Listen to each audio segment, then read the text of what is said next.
Magandang araw! For today's video ay samahan niyo muli kami sa panibagong kaganapan namin din sa probinsya. Nagluto nga po pala ako diyan ng masarap na merienda at umahon kami sa bundok at yun nga ho at naligo din kami sa ilo. Pero bago nga ho pala yun ay eto at meron na naman akong natutunan na isang masarap na merienda kaya naman ngayon ay lulutuin ko nga ho. Napanood ko din nga lang ho pala ito at ako nga ay medyo napaibig kaya eto nga sisimulan ko na. Tuna pasta nga ho pala ang tawag dito kaya naman ari nga ho pala yung mga gagamitin ko sa pagluluto inihanda ko na at eto at nagpainit na din ako diyan ng tubig. At nung kuluan na nga ho pala, naglagay lang ako diyan ng mantika tapos eto nilagay ko na din yung pasta. Del Monte nga ho pala yung ginamit ko diyan at yan nga ho pala yung magandang gamitin. At isa pa nga ni ay hindi man yan nalalabsa. Pinakuluan ko nga lamang ho ng mga ilang minutuhin at nung ayos na kaagad ko na din yung hinango. Nagisa muna nga ho pala ako diyan ng bawang, sibuyas at yun nga ho yung kamatis din ay aking medyo igigisa-gisa. Kapag halos madurog na nga ho ayan ay pwede na. Kaya naman ayun nilagay ko na din nga ho pala diyan yung 4 na pirasong century tuna. Bagamat simple nga itong merienda natin ngayon, syempre hindi naman natin titibidin sa mga lahok-lahok. Nagdagdag nga lamang ho pala ako diyan ng kaunting tubig. Tapos ayun, papakuluin lang ng kaunti tapos titimplahan ng mga pampalasa. Asin, paminta at patis nga ho pala yung inilagay ko lamang diyan. Tapos papakuluan ng kaunting minuto at pwede na din yan. Pinahinaan ko na din nga lamang muna ho pala yung apoy tapos dyan ko na din ibibuhos yung pasta na pinalambot ko kanina para kakungani. Dyan ko na din hahaluin.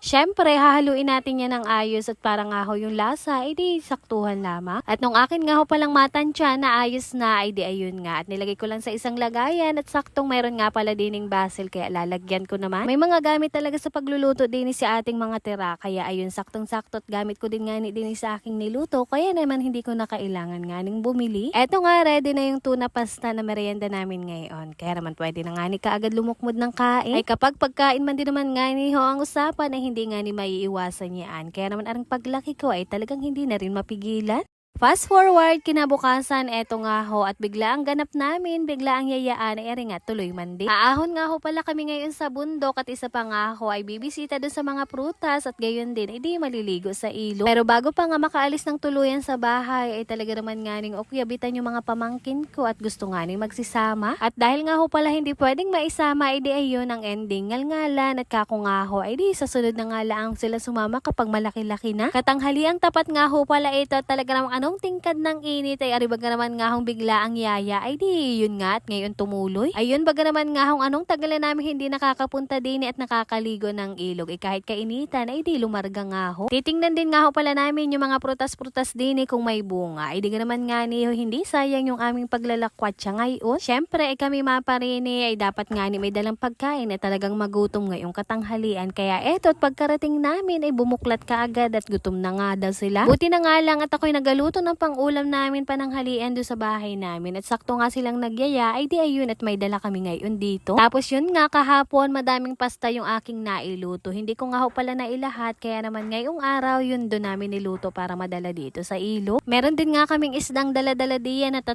piraso. Yun nga lang ay 6 kami ay kako nga ho'y hati-hati na lamang. Wala kaming dalang mga plato diyan kaya ayun gumawa na nga lang ho pala sila ng paraan para makakain. Bago yun nga ho at kumuha na din lang ng mga dahon. Ay kapag man din naman nga ho, laking probinsya ay kapag kailangan mo ay talagang gagawa at gagawa ka ng paraan. Ay siya lalo naman din kapag gutom ay hindi na nga ho kailangan mag-inarte. Paano na yun? Ayun na mahinga nga lang ho kami ng kaunting minuto at pagkatapos ay pinagtitingnan na din namin yung mga bunga ng prutas na naandini kung marami baga nga ho ngayong bunga. Pagkarating namin dito sa may puno ng durian, yun nga ho, nakita namin kaagad na napakaraming laglag na anong liliit pa nga ho. Sa mga punto na yun ay medyo nang hinaya nga ho pala kami. At talaga nga ho, ibang-iba nung nakaraang taon, sobrang dami ng bunga ngayon ay parang kokonti lamang. Siguro ay gawa na din nga lamang ho nung kauulan, kaya talagang medyo kontian din lang talaga yung bunga ngayong taon. Bagamat ganun nga, ay salamat pa rin sa Panginoon at kahit papaano, meron pa din kami nga asahan na may hinog na mga prutas. Hindi na din nga ho pala kailangan pang bumili para lang makatikim. At yun nga lamang, ay wag sanang maunahan ng mga kabog, gano'n na yun. At nung mabisita na din nga ho pala namin, ay dali-dali na rin kaming bumaba diyan at At yun nga ho, at mga excited nang magliguan sa ilog. Matagal-tagal na din talaga yung huling ligo namin dito sa ilog. At yun nga ho, talagang nung mga nakaraang buwan na dumaan ay talagang ulanin din talaga dito sa aming probinsya. Hindi rin talaga basta-basta makaalis ng bahay at marami nga akong ginagawa. At yung isa pa ay wala man akong kasamahing pumarinig kung ako nga lang ang pupunta. Dito na din lamang sa bandang ito kami nagligo, nagsitalunan at medyo mababaw nga lang at hindi nga ni maalam magsilanguya.